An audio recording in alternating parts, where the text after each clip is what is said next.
Hi guys, in this video I'm going to show you how to make this cord tidy, and yes, there is a button and you will have to do a buttonhole, but please don't be scared. It's such an easy and quick project, so let's get making. I have one 5-inch square of fabric that was in my scrap box, which is perfect for this project. So you're going to take this 5-inch square and you're going to cut it into half. And here we go, here's the two sections. We're going to have one piece of fusible fleece, like so, which is half of the 5-inch square. So it's 2.5 by 5 inches. You will also need a button. Yes, I'm going to make you attach a button onto this. I'm not quite sure which button I'm going to choose yet. Let's cross that bridge when we get to it. Let's take one of our fabric sections and we are going to adhere our fusible fleece to the wrong side of our fabric.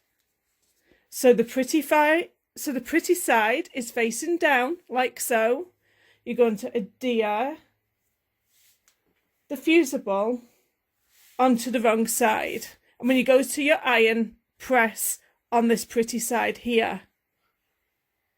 I have now pressed this fabric, so what I'm going to do next is take the second piece of fabric and I'm going to place it face down so it's right sides together, pretty sides facing. I am going to sew all the way around here, but I'm going to leave a space for opening.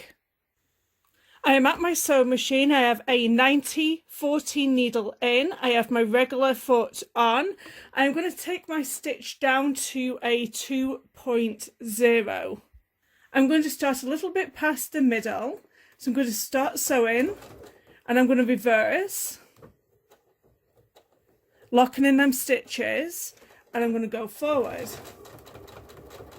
I'm also going to turn my pivot key on my sewing machine. This allows for my presser foot to automatically raise up every time I stop.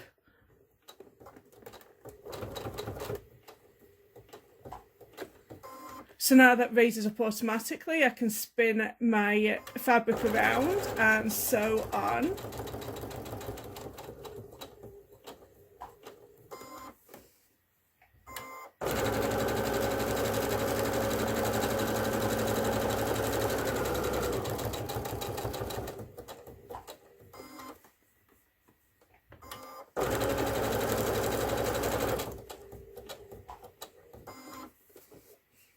This cord tidy is a really easy project, as you can see, and I'm just going to reverse again.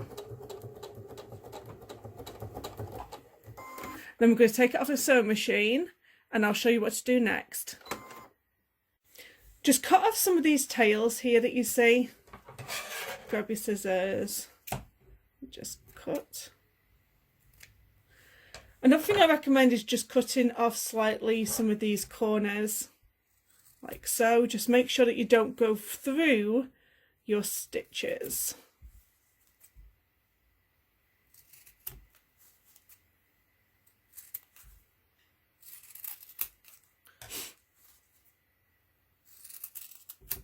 Now all we're going to do is find that little gap that we left and we're going to pull all of that through, like so.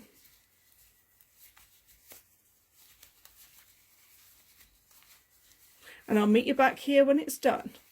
And here we go. I did go to the iron and I pressed this down, and here's the opening you're going to see. What you're going to do now is you're going to top stitch all the way around the side, closing everybody up and just giving it a really nice top stitch finish. Whenever I do my top stitching, I always like to widen my stitches, so I have set my machine to a 3.5. Don't forget to reverse them stitches, just to lock them in at the beginning, and then just sew all the way around like so.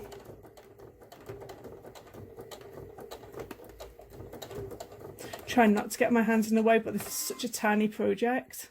One thing that I don't want you to be scared of is attaching buttons. So let's do this together. Take your foot off by pressing this at the back and it should automatically drop off like so. So we are going to open this up like so, and we're going to place the button inside and watch that the button doesn't fall off.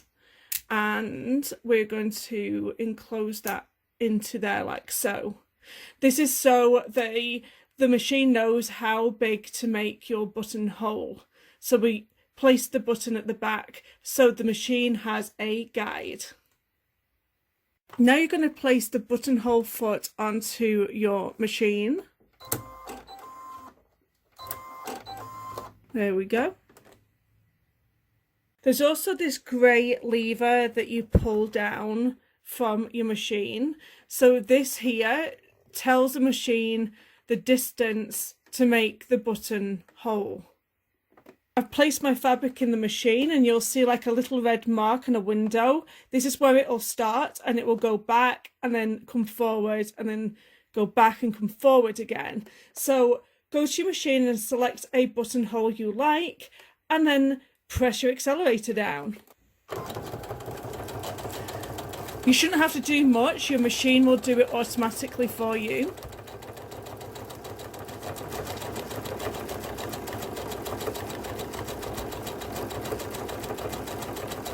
What I generally like to do is once it finishes one set, I actually stitch over it again. So I just reinforce it.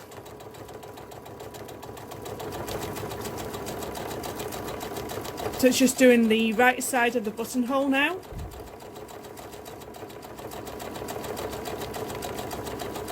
And it's going to do the back part. And then it's finished. And like I said, I just like to do it again, just to do a double buttonhole reinforcement.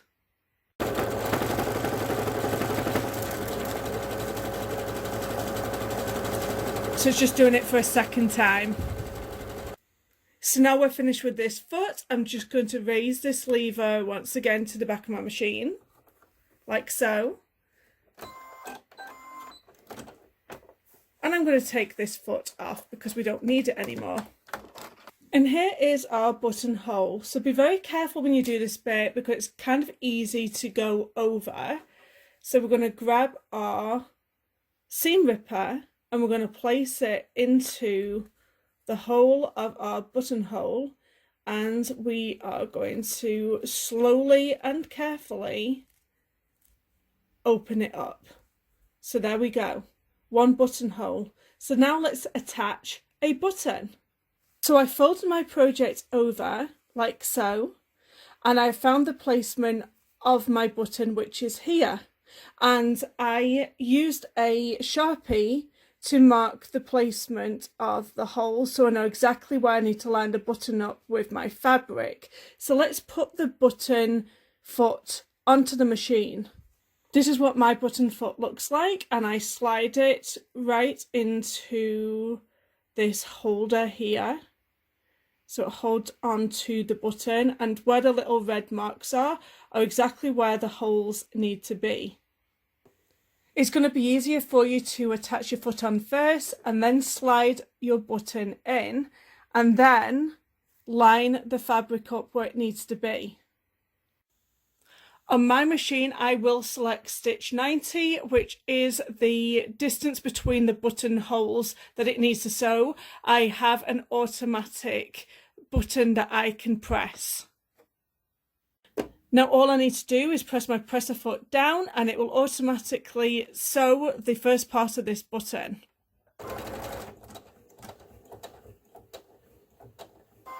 And I like to do this like 3 times, just to make sure that the button is secure.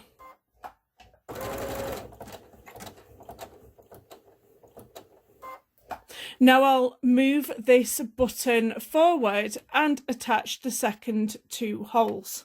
Okay, I have a cord right here. Let's see how it works.